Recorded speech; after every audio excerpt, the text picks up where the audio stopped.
some sort for over 50 years. And this is the biggest effort I've ever seen in a drowning case like this to recover a body. After 29 days of searching Lake Oconee, a devastating discovery today. The body of missing coach Gary Jones has been recovered. Jones's body was found around noon today.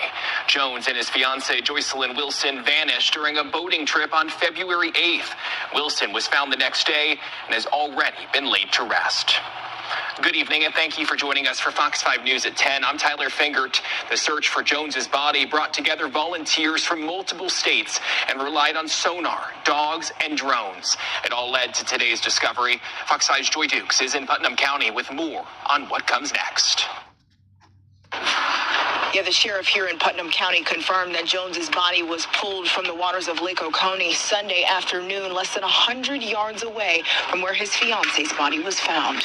Just over a month after an Atlanta couple seemingly vanished on Lake Oconee, the long and brutal 29-day search for them ended Sunday with a second body found. It's sad for them, sad for everybody involved. Putnam County Sheriff Howard Sills tells Fox 5 Gary Jones, a basketball coach and teacher at Westminster, was found at the bottom of the lake just after 12 p.m., exactly 1 month after his fiancée Joycelyn Wilson, who taught math at Spelman College, was found floating in the same area. We didn't know where he went down, so we had an area of about 200 acres that we were searching. Sheriff Sills says phone records that included GPS locations helped them narrow the search area for Jones and Wilson. There were other challenges between the weather conditions and underwater forest of trees covering the lake. The search also drew an unprecedented number of volunteers and assisting agencies who stepped in to help. There have been cadaver dog teams from all over the southeast, not to mention local fishermen. My deputies or myself have been on the lake every day. Bruce's Legacy, a nonprofit started by Keith Cormican after losing his own brother nearly 30 years ago, ultimately made the discovery of Jones's body using rover technology within 48 hours of joining the search. But we were able to try something a little different. Cormican says he's taken part in hundreds of missing persons cases over his career, but helping Jones's family find some closure is a moment he'll never forget. When you can help somebody that are going through the darkest times of their lives like that, it certainly gives you, it's the most gratifying thing you can do. The investigation is ongoing, but as of now, the sheriff says all signs point to this being a tragic accident. Even still, he tells Fox 5 he's glad both families can now have a proper burial.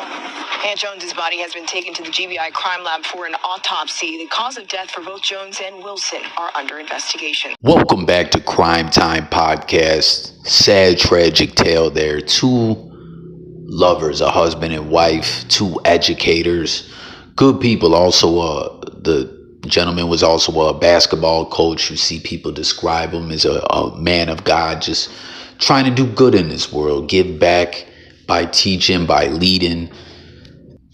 And no one knows exactly what happened at this time. They're saying no foul play they don't believe there was any foul play, and investigation is still ongoing. Share your thoughts about it all in the comments below.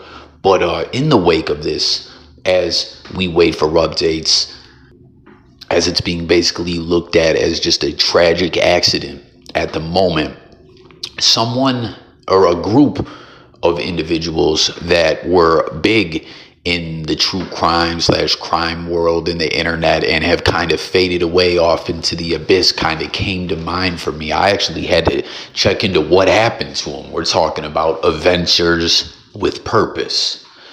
I'm sure everyone remembers them. They were huge, helping find people who were missing for years.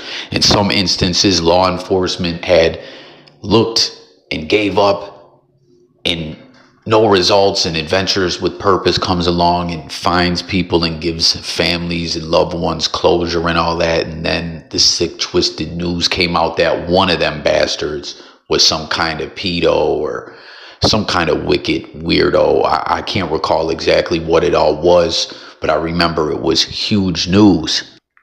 And then we just kind of stopped hearing from them. From my point of reference, comment if you remember those events, what happened and all that. I actually had to do a little bit of a Googling and saw that they ended up changing the name to like Underwater Investigations or something like that. And they went on a tour with a whole new content creation team, from the people doing the searching, from the boats to the editors, videographers, everyone. They just tried to totally rebrand the team and the whole get down. And I didn't know that. Like I said, I remember family members, people that I know pretty closely, were watching a lot of their videos and like, man, these people do good and all that. And then we found out one of them was a sick, wicked demon. And I didn't know that they changed it all up. Comment if you followed them, if you still follow them since the rebrand, your thoughts about the one individual being a weirdo. You know, were all of them all no good behind that? Like, did other people know the truth about whatever exactly it was about the one sick son of a gun, or what? But the reason for me bringing them up is, you heard the one sheriff or deputy or whatever exactly his title was. I don't recall, no disrespect intended to dude. He was saying that he had been working in law enforcement for like 30 years and never had he ever seen such a in-depth investigation and search put into play for some people who passed away in this manner, or went missing, we should say. We now know that they did indeed pass away. Y'all heard what they were talking about, right? They said sonar, drones, phone pinging, going through the records and time periods and trying to ping by location and all that, where exactly they were at certain times, like just for a point of reference to continue the search until they found these individuals, which is a good thing they did. But with all that being said, I wonder if adventures with purpose played a part in that with some law enforcement, directly or indirectly, that it kind of made a ripple effect throughout the true crime world, which law enforcement and other entities that are related to the genre of content and, you know, are out there putting in the work, were like, hey, we got to step our game up. These other motherfuckers are going out and making us look like jackasses. And beyond that, how we look, they're actually finding people. They're giving people closure. They're doing better work than us. And we're supposed to be the pros. You know, we have to do better. For real. Do you think that that is the case? Or do you think that maybe these people just had some juice, they were well known or something like that, and that's why such a in-depth search that didn't quit till they were found was put into play? Or do you think that there's more to this and they trying to get to the bottom of the investigation, or what? You know what I mean? Because let's keep it real. Like I always talk about this internet-ish, the blogosphere. Everyone's watching it in a sense, right? The internet is powerful in many ways. There's a lot of negative shit that goes on, a lot of bullish, a lot of just bad stuff, right?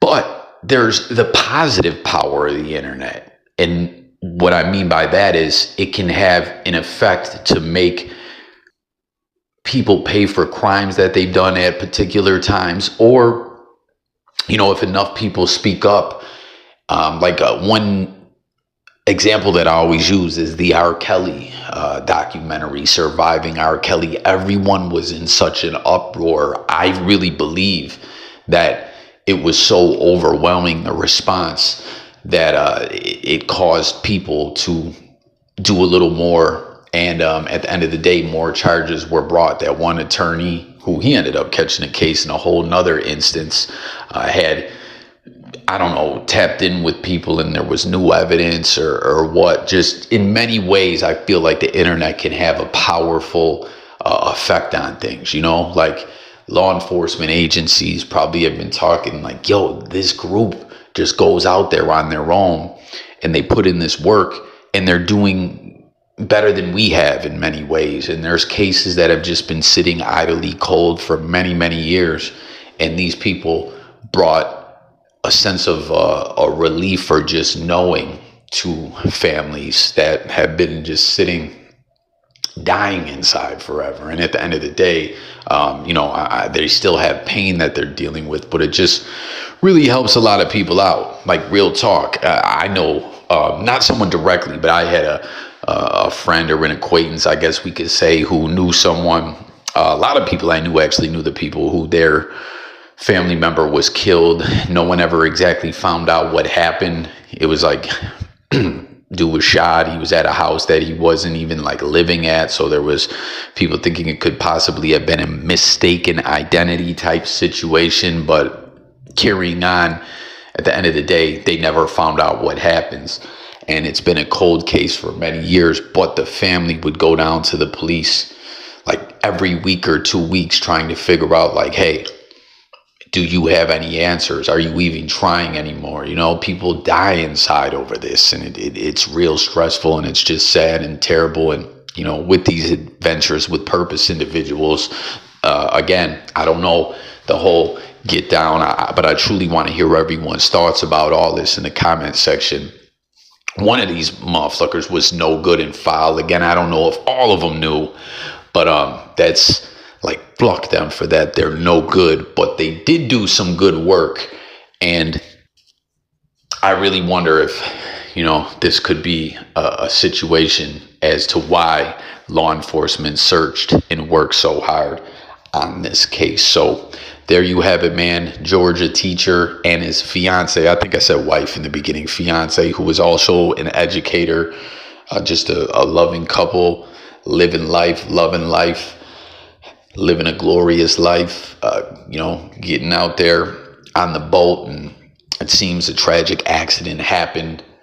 Why was there such an in-depth search and investigation? What are your thoughts about it all? Stay tuned for updates, and don't forget to subscribe to Crime Time Podcast, where we talk about true crime, and just other related news and stories. Thanks for watching. I'll catch you guys on the next one. Peace and God bless. Be safe. Keep your head on a swivel and watch for evil and the wicked demons that lurk out there, y'all. I'm gone.